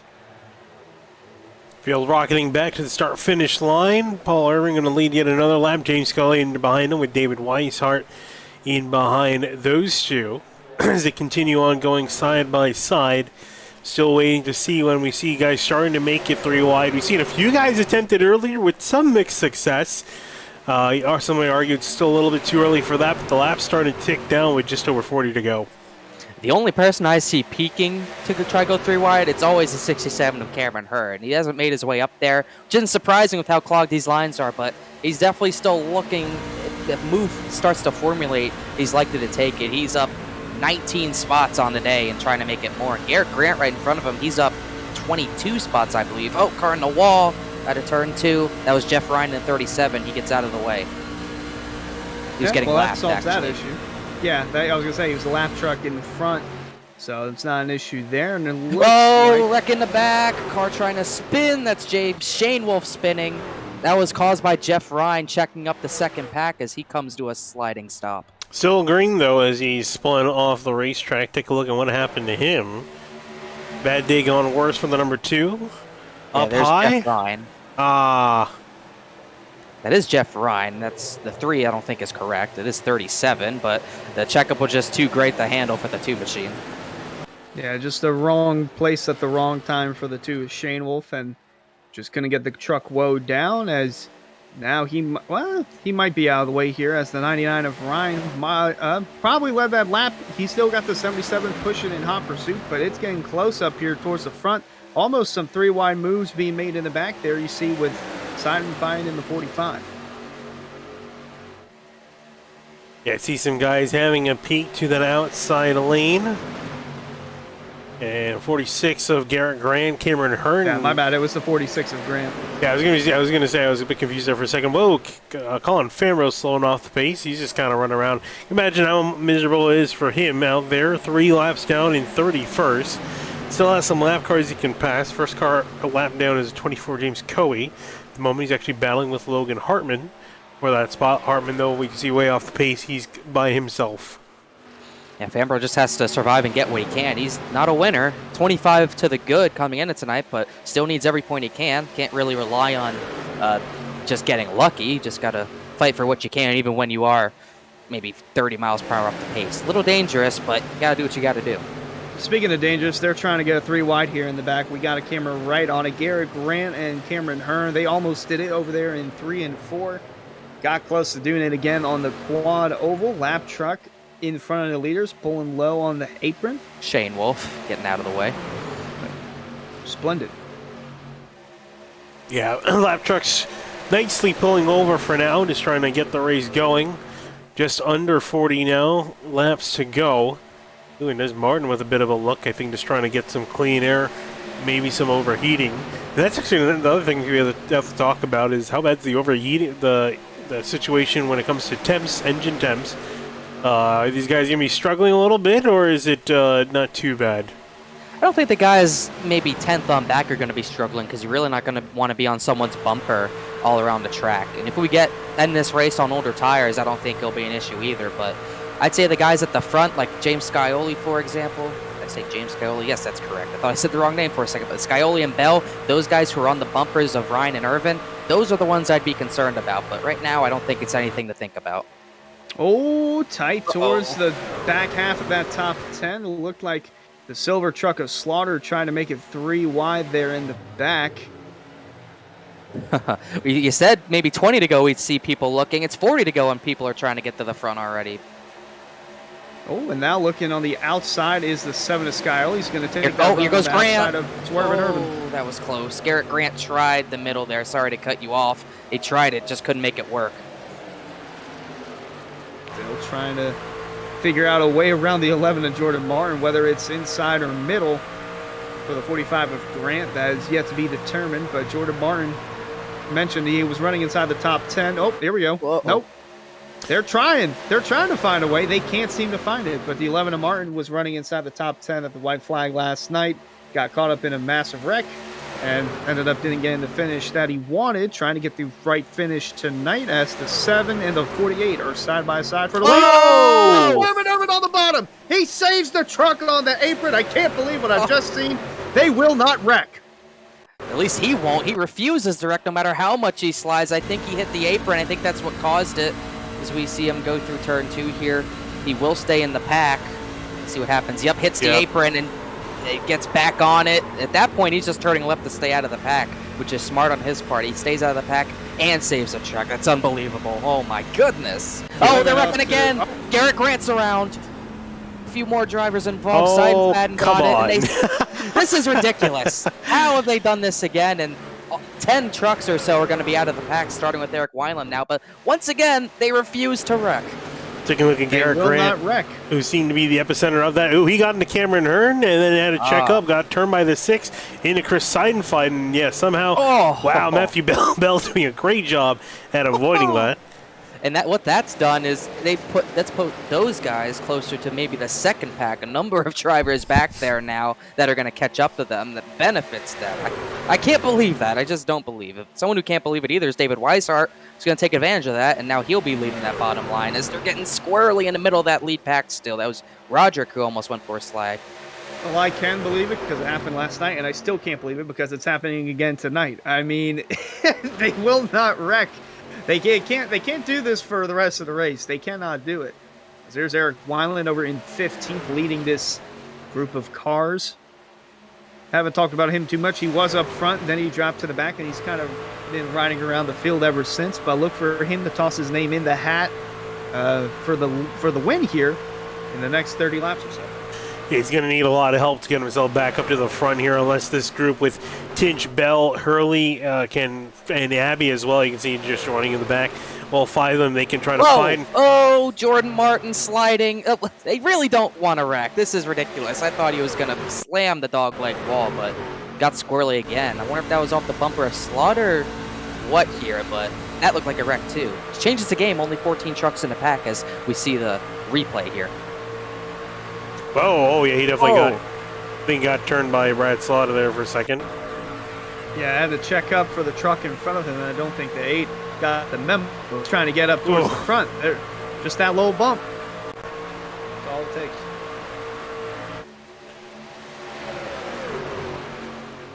As Connor mentioned, only 14 trucks in this leading pack here as I saw lap car out of frame. Colin Fambro again going to go yet another lap down. As they're about to catch up to Shane Wolf and Jeff Ryan as well. Logan Hartman too. So 3 trucks way off the pace they're about to catch here. Oh yeah, all 3 of them in one pack as well. This will be interesting. Will all 3 of them pull well? And there's the 77 of Jacob Bell having some internet issues as well to put the cherry on top. Yeah, that happened last night with Jordan Martin in the 11. He's already done it once or twice tonight. He was 3rd on the bottom, leading the way, or helping the bottom lead the way through. Then he kept blinking, and that started a checkup on that bottom lane. And that, lap trucks just went side by side. This is bad. Oh, no. Oh, well, they're going to get it worked out. Can they make it, though? Oh. Well, that's one way to do it. That was looking scary for a moment. And somehow we make it through the other side in one piece. Yellow. Oh! Hartman spun, and that's going to bring out the yellow. That didn't even look like that bad of a spin. I just find it funny out of all things. Let's see. Didn't see anything else on track, as we'll see here. Gonna go put money on that he tried to transition back on the racetrack and just spun on the banking. Well, you're not getting any points for it, so there's no reason to bet. Let's see here. On the apron, and transition. And really only a quarter spin, but that's what brought out the yellow. And once again, everyone gets a shot at 4 more fresh tires, potentially for the final time of the night. Yeah, it's going to say. If you're Shane Wolf, you're throwing your hands in the air saying, I completely spun out. How is that not a caution? But that is. Yeah, it's just kind of funny. It makes race control look really silly. I mean, just like in real life, so in a way it's kind of accurate. But yeah, it is kind of funny. So we've seen so many incidents, arguably worse than that, and bring out absolutely nothing. And then just a little tiny spin on the apron, you come up just a little bit onto the track, and hello, hello. Wow, that was an aggressive turn by many guys, almost snapping their necks, trying to turn just at the last second on the pit lane. That's interesting. 30 under about 25-30 to go. A little bit surprised some people stayed out, but it wasn't like there were people at the back. Scioli, the first one, Tommy Ryan, Senesac, Slate, Slaughter, and Hearn. And Garrett Grant ran into someone entering pit road, I think. Or maybe he was just upset that they weren't getting to the pack. Yeah, that was the issue. But surprised that we're a bit split on pit strategy here. Oh, this is going to be interesting because, like I mentioned, we only saw one driver stay out on old tires last night. That was Jonathan Cogswell in the Cup race, and that did not work out well. Everybody just ditched him, and in the matter of 10 laps, he was already down in the 40s. So we'll see what happens here. He had more than one truck stay out though, so this will really be interesting in how this restart plays out. Boy, there's like 5 or 6 trucks that stayed out, and leading that group is David Weishart. Yeah, it was David Weishart, James Scioli, Tommy Ryan, Bryce Senizak, Rafe Slate, Brad Slaughter, and Cameron Hearn that all elected to stay out. Everyone else from Ryan Swan on back decided to come into pit lane, so going to be a change up at the front. See if 20-lap old tires are going to make a difference. I think they definitely are for these guys with the way they've been running. So I expect some chaos on this start. I do expect chaos as well, but with how we've seen the racing, what have we seen from the racing tonight? On new tires, with everyone even, we've seen 2x2 racing locked in check with really nowhere to go. So, yes, those drivers are on old tires, but the guys on new tires, where are they going to go? Where are they going to pass? Everyone's going to be vying for that 3-wide move, but not every one of those guys can go 3 wide. So, this is good for the guys who stayed out to at least not be alone. They have numbers and they have strength in numbers here. So, could work out for him because it's going to be hard to find a way around 3 wide here. And I think that's big for Cameron Hearn to stay out because he was the guy trying to make those 3 wide moves, and now he might not need to as much. Watch the field work their way through turns 1 and 2 here. Taking a look again at your race recap. 26 laps to go, coming to 25 laps to go. Only 3 cautions stopping the pace so far with 23 lead changes.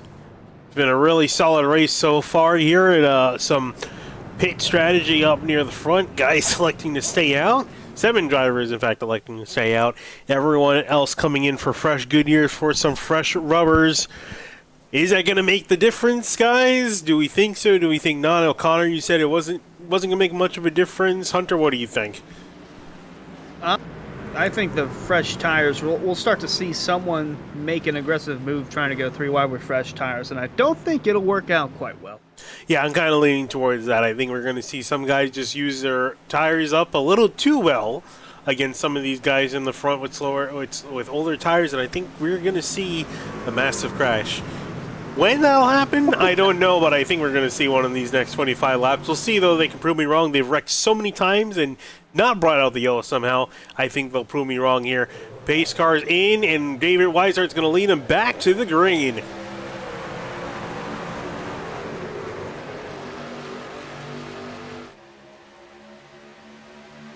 Solid start for the 33, but when does it begin now as these guys get back up to speed here? Taking a look at the 19, Ryan Swan, again, the guy leading on fresh tires. I don't think he's going to be able to do much at the moment because he's boxed in. As we see the checkup start into turn number 3 as they go 2x2, we'll see how long it takes for those old tires to start to really struggle. Don't expect anything from the 19 pinned in on the bottom, but the 56, AJ Roderick, haven't talked about him much. He's on the top line, and he's really the only one on fresh tires who is in any position to try a move, but he's really not there yet. Yeah, currently holding his own on the outside line as Weishart has pressure from the 99 of Ryan on the outside. Rafe Slate mentioned it, had some damage, but he's still fast in the 08, did stay out, but he's still showing that top 5 speed. You see here as they get up to speed here, not as bad as I was expecting so far.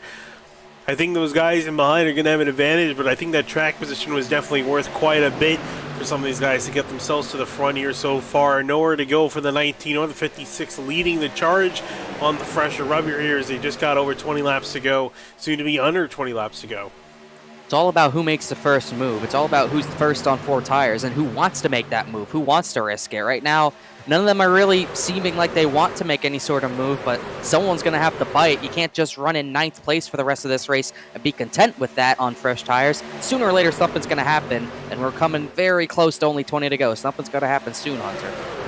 Yep, that's the mark I said where it would start to ramp up. Well, as soon as they get to lap 100 or 20 to go, that's where we're going to start to see more aggressive moves being made and going to result in a couple of crashes, I suppose.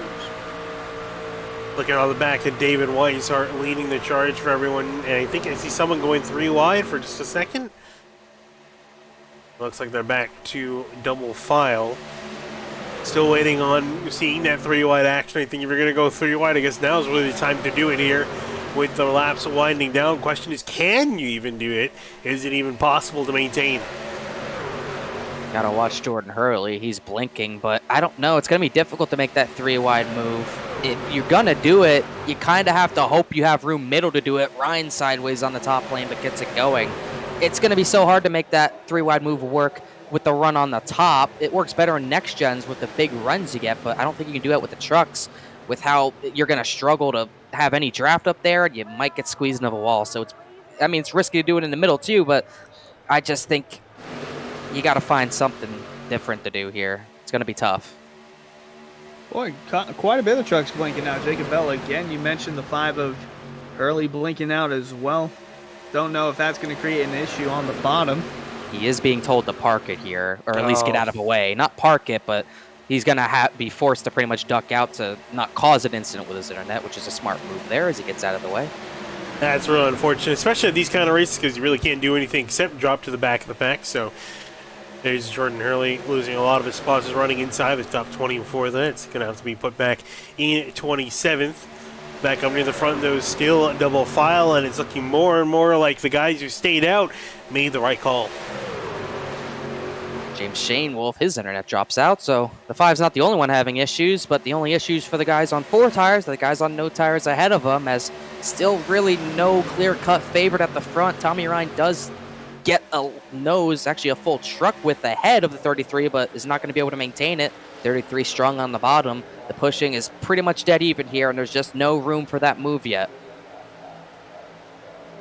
Yeah, still door-to-door all throughout the top 10, and outside of that, so here's the 7 of Scioli trying to get a little run on the inside or get some clean air on the nose. Push the 99 out. Weiser led at the line. 3 wide in the back. Oh, here we go. 3-1 move being made. That is Danny Ware, I believe? No, Christopher Tate in the 6. Oh, they're close to 3 wide. They might shuffle out. Ooh, but that is the 00 Danny Ware in the middle of that. Hello, 3 wide in the 3. 6 of Christopher Tate decided it's time to go. He's going to rock it on the outside. Looked like Eric Whiting is trying to follow through with the 6 because he feels like he's going places. Oh, look at the Ryan around! Oh my goodness! The 99 is in space! Oh my gosh! He is still not landed. He's out of the ballpark. What in the world happened there? I didn't even see him launch in the first place. I just saw him disappear off the screen. Let's take a look at what happened here. Off turn 4, it's where it all started. Let's see. Scioli behind. 99 drifts up. Scioli sees the gap, tries to go for it. Same thing happened earlier with Beckner. Oh my gosh! Same thing happened with Beckner and Martin earlier, but I have never seen anything like that before. And he's out of the park. Well, He's heading to Homestead, Miami. What in the world? How does that make any sense? I guess it helps. Clue. I guess it helps that he went off the track so people avoided him, but we still had the separate incident. Bell and Scioli to the apron. That might have been all that happened. That actually was a blessing in disguise for the rest of the field that the 99 turned into an alien. Well, oddly enough, me and Finian talked about it, that if there was going to be a big one, we'd have a lot of cars spinning and one going up in the air. I didn't think it would be like that, though. I didn't think it would actually happen, because I remember talking about it back a season ago at Pocono. There was a similar wreck in the tunnel turn where there were quite a few bit of trucks involved, and then the DuPont truck just took off and flew out of the atmosphere in turn 2, and we just saw that happen here. Oh my god, that is so comical. Oh, I can't. That's the all-time moment of his season. Who was that who got through there? That was some Dukes of Hazzard stuff. That was incredible. James Coey is who we're riding on board with in the 24. Oh my goodness. Also want to ride on board with 77 and Jacob Bell, who I saw be caught in the middle. Oh my god, that's comical. I can't even focus on who was in the wreck, but Scioli actually saved it. Carter Coop had a hard hit to the inside wall. Seidenfaden to the inside wall. Other than that, there really weren't as much trucks in that as what should have been, but I guess thank the aliens for taking the 99 of Tommy Ryan with them. I don't know how else to describe that. I think what we saw there, gentlemen, is a good argument for why these things need the new damage model. That's one way to put it.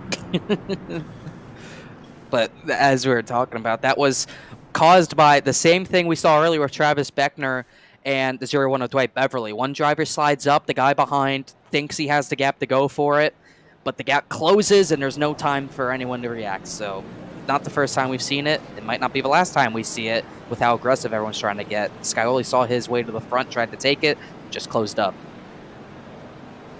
Well, we're double filed up, but I think that we're gonna have to make that into a T-shirt somehow for AreaIRacing.shop. Fans, be sure to check out AreaIRacing.shop for merchandise to represent your favorite driver. Shop from our selection of T-shirts, sweatshirts, hoodies, stickers, and much more. And I think we're like I said, we're gonna have to get on that and make that a T-shirt with the 99 truck of Tommy Ryan. I can't believe that we saw that. I know it doesn't matter what happened. We're only race 6 of the season. That is the highlight of the season from any series, Cup, Truck, or Lodge Box series. That can go on iRacing, not top 10, or top 10, depending on how you're looking at it. I don't know how you even continue with this broadcast. What do we just see? I don't know. I really wish there wasn't a ceiling at the top 2. I wanted to honestly see how far he would go, because he had enough velocity probably to end up in orbit, honestly. At the way he was going, that car launched up into the air. He might have made it on the radar of, you know how Kyle Heyer, he does the aerial shots for some of the tracks. We might have caught him on radar on Flight Sim. Meanwhile, we have a race to do. Oh yeah, I was gonna say, these guys up front, they have a win on their radar. We'll see what they can do though. David Weishart leading the field back to green. Rafe Slate, Scioli, Senizek, and Hearn, your top 5. Big jumble up in the order after that wreck, and Weishart is off and away.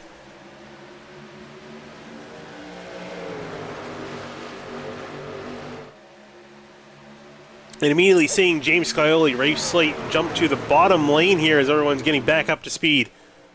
Surprise Scioli's up there. We saw him spin. He has some rear end damage and front end damage. Weishart does as well, so we'll see what happens with these guys. Cameron Hearn, first one to jump to the top. Huge move for him. Who's following him? The first driver on 4 fresh tires, Ryan Swan in a 19. Ryan Swan looking for a big finish here tonight as the 33 of Weishart leads. Here comes Hearn on the outside, though. 12 to go. The 67 is rocking. Here comes Swan. Here comes Senizek. They're 3 wide in the back. There they go. Sideways in the middle of the corner. Multiple trucks colliding in the middle of 1 and 2. That's going to bring out the caution. Back to caution immediately. Let's see what happened there. I think that started with the 11. Saw Jordan Martin go around. He's actually okay. 6 shoots the middle and can't hold it. That's what that was. 11, great save. The 6, not so lucky as everyone in the back just know where to go here. Few drivers piling in. Bobby Tinch, one of those. That's what happens when the intensity picks up, though, the U-Hunter. Doesn't come as a surprise. He was the one who made it 3 wide a couple laps before the second to last caution. He made it 3 wide there, and then just tried to check up and got into the 11, and then around he goes, colliding. There's the 95. Hello. And now we're going to re-rack him and restack him again. Take one last look from James Litzenberger's point of view, because one of the last few guys to be involved in that. Let's see here. Oh, he got piled. He got piled into it. It might have been Tinch in a 66 as well. Oh, and then one more into the wall for good measure. With that, gonna have the caution come out yet again. Gonna take a quick break so I can get some water. I want to make sure I'm ready to go here because these last few laps are gonna be exciting. Don't go anywhere. I'll be right back.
And we're back live here at Atlanta. Just a couple laps left to go. We're getting down to nitty-gritty, guys. We got just a few more laps to decide this thing. You had a couple wrecks to slow down that progress. And the field near the front has been all jumbled up. Yeah, we've gotten word from Area 51. They have captured Tommy Ryan, so that's all well and good there. So we know where Tommy Ryan is after going into the stratosphere. But meanwhile, yes, we still have a race to do. We're going to restart with 8 laps of racing to go here, and it's going to be interesting what happens. The guys on the outside, Hearn was doing well on old tires, while Swan was doing a good job pushing on new tires. But how patient will Ryan Swan be? He has the fresh rubber. You think if he can find his way to the front, he has this on lock. I think he's just got to keep pushing. I don't know if he can make a move that'll result in him going to the lead. He's got to keep pushing and hope that there's a big enough gap where he can drop down low. We'll see what they're going to do here. Weishart off again. Fantastic restart for himself and James Scioli. Cameron Hearn, not so much. We'll see. Does he drop down to the bottom lane and behind Scioli? I think he's going to try to stick it around the top, see if he can get some momentum. No, he's going to come down low to clear. He's kind of going to wait on that top line to come get him. He'll be the first one up there. Rafe Slate tried to get up in there first. They're not going to let Slate up. Swan goes to the way outside. Slate's going to shove him out, though, and Swan's going to go to the way back here. Oh, that is not at all what the 19 wanted. That's not what I wanted either. I actually wanted to see him go up there and contend for the win. Well, he can still do something. He can try to make... Oh, no. Oh, boy. I was going to say, you can still try to do something there. We saw Jordan Martin almost get into Danny Ware side by side through 3 and 4. They're still side by side. And here comes the 19. Can he do anything? I think he might be able to do something up on the top. He just needs a buddy maybe to help him out. I thought the machine there, I thought Senesac was going to go with him. He wanted to, got to be careful there. But look at the runs. With the stack-ups on the bottom 2 lanes, that helps the 19 in the corner. But he just needs one more person up there, and they could be in really good shape. I think that'd be better for Hearn if Slate didn't do that. The push that he's getting is not enough right now to challenge Weishart. He's yelling, "Let me in! Let me in!" He doesn't need to get let in. He's gonna really have to get. He needs to get let in for the lead, though, and that's definitely what he wants. Unfortunately, it's going to be so tough to get up there because then he's got no one to side draft off of. I see, though, Matthew Bell in the 9 further back in 13th. He's jumped up to the top lane. I'm not sure that's willingly or not. Either way, he's going to be up there, and here comes the 12 of Shane Abbey. We're going 3 wide around here, guys. This is going to get dicey. 5 laps to go at the line. Oh, man. I am impressed with the 19, though. He's able to make up positions doing this. He's dead even, almost racing 3 wide for the lead here. Just needs a little bit of a push. Bell is trying to get up there, just not there quite yet. See if Senesac wants to go up there, not quite yet. Here comes the 3rd lane. How is this going to end? Probably not good, Hunter. No, I don't think so either, but the 9 is coming. We got multiple lanes now. Oh, the 09 and the 9 almost making contact. It is really tight up here. Swan still trying to get that 3rd lane rolling. Hearn leading the way on the middle, and Weishart leading on the bottom with 4 laps to go, heading into turn 1. Yeah, someone's got to give at some point here. I'm really surprised this will last. We have the laps winding down here. 4 laps to go. These guys still side by side. Weishart and Cameron Hearn still duking it out. Drag race for both of them. As you see the 19 trying to join them, going to door the 0-8 of Rafe Slate. That was extremely close. A little bit of netcode contact, but contact nonetheless. Can't have that. Meanwhile, Bell just cannot get up to the 19. Not enough momentum in the corners to do so. They're going to bang doors again for the 3rd position. Middle and top line as Hearn is near dooring the 33 right there as they are tight packed here with 3 to go. Justin Anasogok is in the best position on the racetrack because he's the first car behind this mess in front of him. I agree. I wholeheartedly agree. Ryan Swan, though, still trying to keep his truck even. He's there. Trying to get there. He is there. 3 wide for the lead in Atlanta, coming to 2 laps to go. Weishart with the advantage for now, but they are 3 wide all over the place behind him. Swan nearly getting in the wall. It is getting tight. They're not going to last another lap. Well, they're going to need to try to last one more lap if they want to see the checkered flag, at least under green flag conditions here. Swan was lucky that straightaway widened out because he got just enough room to save it. Oh, he's going to door Rafe Slate. They wiggle down the back straightaway. They're still good. This is definitely not going to last much longer.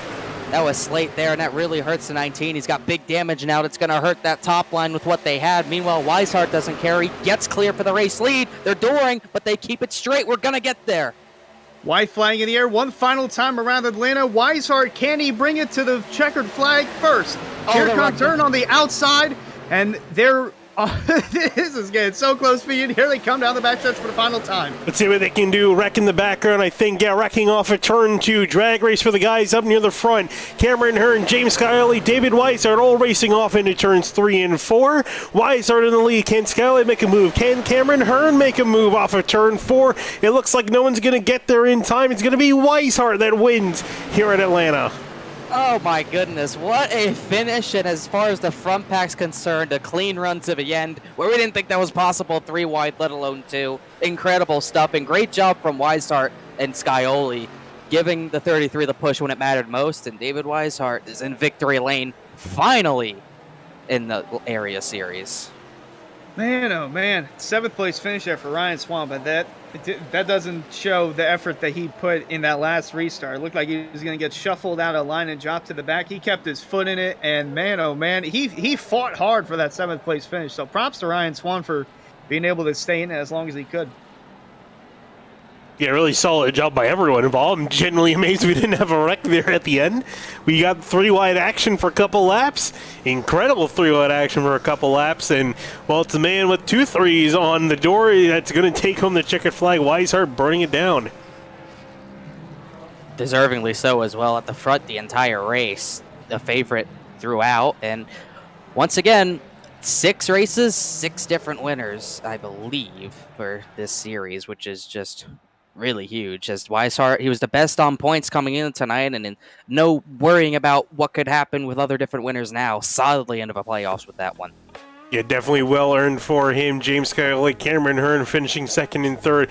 Great racing for both of them. You can see just 7,000ths of a second, actually tied for both of them coming to the line. Only won by just a bumper over Scully over Hearn. Roderick, Slate, Senizek, Swan, your top 7 with Wineland, Slaughter, and Bell completing your top 10 as we move on to the second page, Colin. Yeah, Daniel Ware, didn't really talk about him too much. Got up there, kind of fell back after all the shuffling in that final run. Shane Abbey, didn't talk about him much either. Laith Hicks was pretty far back most of the time, but he recovered for 13th. Carter Coop involved in multiple incidents, 15th. Martin there had a great save. Garrett Grant, multiple saves. Anna Sogak, who dropped back at the beginning. Thought he was in the best spot because he just wasn't involved coming to the white flag. He gets 17th, no Lipe, and Jordan Hurley, the top 20. Then around 21st through 30th, Paul Irvin was up front for the longest, but the finish does not show the race that he had. Signifying Tinch, Jacob Bell was up inside the top 10 before the 99 decided to go flying into space. Litzenberger, 25th in his first race of the season. Then Coe, Hartman, Cochran, Famro, and Charles Canita. And moving on back to your final page, actually gonna page through one more time to get the full list. There we go. Pretty much everyone here. DNFing Tate, Ryan Holman, Shane Wolf, Ryan again, Jeff Ryan, Dwight Beverly, Ryan Hartz, Travis Beckner, Tom Bourne, Khalil Holmes, and then your final page, Jeffrey Wilson, Josh Taylor, Coder Cutterer, your final position. Of course, Aaron Reed not qualifying for this event, but that's going to round out your entire field. And we'll talk to the man, actually, before we talk to the man who got it done, we'll talk to the guys you just missed out. Cameron Hearn, we saw him battling his way through the field. Unfortunately, at the end, was so close, yet so far. Yeah, just need a little bit of help. I think there's some stuff happening coming off to lost all momentum, but started in the back, kind of stay out of trouble. Kind of points racing, you know, I've been up front and kind of had some finishes that killed me in points, and there's a lot of new drivers winning.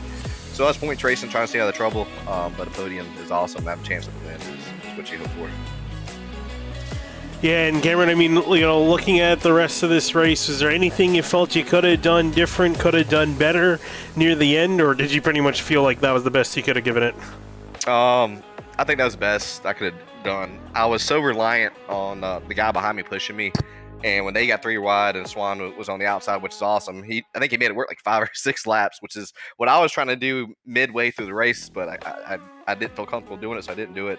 The fact that they were able to make it work as long as they did, but I think that was why I lost my help with, I think Rafe was behind me. Didn't have a shot, but you know, we have car owner, truck owner, David Weishart winning the race. Another team, a kind of satellite team with James coming in second is good, but overall a good points night for all of our teams involved. Well, Cameron, it was a solid job, solid effort for you guys in the 67 camp. Any final words? yeah, hope you guys have a good Thanksgiving. Appreciate the broadcast. I appreciate everybody showing up. They've got 44 trucks, which is awesome to see. Kind of a third through the season, and I think we're gonna get this truck in victory lane the next few weeks coming up. All right, Cameron, thanks for talking to us. I appreciate it. Thank you. Moving on next, James Scioli coming on through. Actually, pretty much tied with Cameron Hearn, only won by, I think, 10. What's the next division? 10,000th of a second over Cameron Hearn, something to the very infinite decimal. You were able to get it on through, but James, unfortunately, weren't able to get that win from David. Walk us through those final laps. Yeah, it was kind of crazy. We got in good position there, and it all kind of started on that last caution. We were lined up on the top, and we were trying to find a way to shuffle out Ryan up there, and I saw the hole, and I went through the middle, and I felt like he came down. And watching the replay, that's kind of what it looks like to me. And at that point, I can't lift. I gotta take my run, and that was our plan all along. So then luckily I was able to keep it going straight somehow, and it gave me all my track position back, so that was huge. But David and I kind of both got damage in that, so we didn't know how we were going to be speed-wise running the bottom there. And Cameron was kind of just trying to control the top, make sure nobody got to his outside, and then they got 3 wide behind him and kind of killed his momentum, and I was just able to stick with David. I was giving it everything I had going into 3 there. It kind of stepped out, got a little tight, so just crazy. Didn't think we'd have the speed there running the bottom, but glad we were able to. And DWR affiliate here at Sci-Fi, so glad. I mean, it's essentially DWR 123, so can't ever complain about that. Yeah, Cameron also mentioned that it was a team effort for you guys. Also curious if it was a team effort when it came to pit stops. Did all you guys plan on staying out, knowing that would have a little effect, or were you concerned that maybe the guys in behind might have a little bit of an edge? We were definitely concerned about tires. Once you got like 30 laps on them or so, it just started getting really, really loose. It kind of only wore out the right rear, so it just started to step out on you. And it was catching a lot of guys. I know it kind of caught out Paul on entry one time, and just kind of got sketchy. But our plan was to just kind of try and fake them down, and all of the DWR Sci-Fi guys were just going to stay out and try and control the race from there. And I'm glad that we did it. It worked out for us. Well, James wasn't quite first place, but as you mentioned, it was a solid team effort. Finished in second place. Congratulations on that. Any final words? Yeah, first just want to thank DWR, Sci-Fi Racing, of course, and then Butt Kicker, Dandles Candles, Matco Tools, Chris Sports Cards, all for being on the car. Big thanks to them, and big thanks to you guys in the admin booth and you guys in the broadcast booth and all the admins for everything you guys do. We've had some exciting races here, so hopefully Thursday's the same. Indeed, James, thanks for talking to us. Yep, thanks, guys. And last but certainly not least, race winner David Weishart. David, walk us through those last few laps up there. We saw you had your buddies in behind you playing the rear gunners, but I'm sure that was definitely intense seeing everyone trying to chase you down. Yeah, man, what a wild race. It's so different from last night. I didn't qualify last night and ran mid-pack and finished mid-pack, and it was rough. And I had to make it in tonight. I had to qualify in and started up front. Stayed up there. There was something about that bottom line, man. I don't want to like toot my own horn, but I feel like I led that bottom line better than anybody. There was just something about it. I knew how to get around there, and I went up top with my teammates mid-race, and the whole time I was up top in the middle lane, I was crying that I wanted back down. So once I got back down, I said I wasn't going to give it up, and had some damage there when the 99 and James had some contact there late in the race. So I was worried about that. Me and James had damage, and we thought Cameron and all them guys were just going to motor on around us. And I think them going 3 wide there at the end kind of stalled everybody's momentum, and the bottom just a shorter way around at that point. So lucky to come out of here with a win. Lucky to finish, really. I did not, when I went into this season, I do not like racing the trucks for the most part, but I came out here this season just to have some fun. I've admin this series the last 2 seasons, and I did not think the trucks would be my first win of the season. So happy to come out of here with that, get locked into the chase, and had a lot of fun tonight. Yeah, indeed, logging yourself into the chase is a big thing. Of course, getting the first win for the team as well. Looking at the rest of the calendar in this particular series, where do you think win number 2 may come from? Oh, I don't even know where we go, man. I take it on a week-to-week basis. So there's a couple tracks in there I feel pretty good about. I think the trucks go to IRP in the I think it's first race of the, or no, did we already go to? Dude, like I said, I don't even know. I'm sure there's a few in there that I have a pretty good chance in, but this truck field is stacked. You know, you got Cameron, James, Brad. You know, you got Danny Ware. You know, all the usual front runners up there, Rafe. So it's going to be tough, but should be a fun season. Now that I'm locked in, I don't have to worry about stuff. I can take some risks. So looking forward to it. Definitely looking forward to that, David. Thanks for talking to us. Congratulations on the win. All right, thanks, guys. And with that, it's going to wrap up interviews here from Atlanta after some fantastic racing from the entire field at the end there. I'm still genuinely amazed looking at this replay, seeing these guys go 3 wide, and somehow we didn't send a second person into the stratosphere. Yeah, I really thought we'd see a few more bigger crashes, but even when it looked like it was going to be big, we really didn't get that elusive, huge, big one. Had crashes, no doubt, but not what we really expected. What we really did get was some pretty outstanding racing and great car control by a lot of drivers tonight, no doubt about that. Definitely sent the truck to the stratosphere. Hopefully, Tommy Ryan's back with us in 2 weeks' time, but overall, really exciting. I didn't think these trucks would put on that type of a show, but this was awesome and great job by the 33. Like we talked about, he was one of the guys who were at the front of the field all night, and it showed here. It's finally getting that win in the truck series, no less. Hunter, your final thoughts? I would say the title on the top, I still want Old Atlanta back, but I can see why they went ahead and went with the renovation in real life. It doesn't translate in real life, but on the sim, it's kind of entertaining. There's really nowhere to go if you're running side by side constantly, but nonetheless, the pack racing at the very end, I don't know how they didn't wreck. I was expecting a wreck of the last 5 laps or so, but really impressed with what the drivers did tonight, and fortunate that we've only got one more event here, and that's Thursday night for the Launch Box Series. I was going to say, these guys so far have been doing a fantastic job putting on shows here at the newly repaved Atlanta Motor Speedway. Cup Series and Truck Series action is done for this week. We still got, as Hunter mentioned, the Launch Box Series coming here on Thursday night, so be sure to tune into that, especially if you love this type of racing, and I'm sure they're going to definitely put on a fantastic show. As one of the drivers alluded to earlier, we are going to be off next week for all of the area streams, so they're off for Thanksgiving. Again, happy Thanksgiving to everyone coming up. And then after that, all the series will be heading to Darlington, and that's definitely going to be a driver's track. Looking forward to that, but for now, my name is Finney DeCuna here with Connor Horn and Hunter Sleping. We're going to be signing out here from Atlanta. Thanks for watching.